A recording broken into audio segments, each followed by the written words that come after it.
Wunderschönen guten Morgen bei den Wetteraussichten. Es wird ein traumhafter Start in die neue Woche.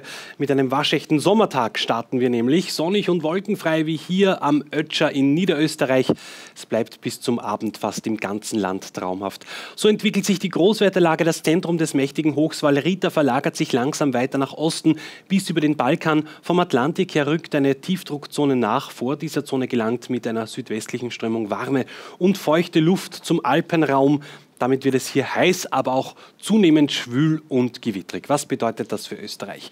In Österreich startet der Tag wolkenfrei und mit der Sonne steigen die Temperaturen rasch an. Heute wird es auch im Osten heiß. Die Höchstwerte liegen zwischen 27 und 36 Grad. Über dem Bergland entstehen Quellwolken und bis zum Abend können sich im Westen lokal auch schon einzelne Wärmegewitter bilden heute. Am wärmsten wird es im Süden mit 31 Grad und auch im Osten mit bis zu 32.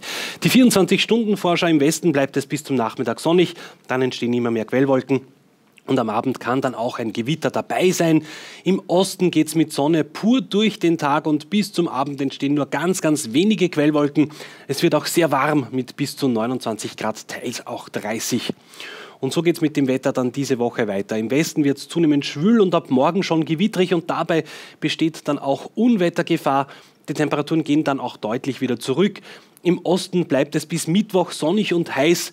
Mit Hochsommer, mit Schauern und Gewittern sinken die Temperaturen danach aber ein bisschen ab.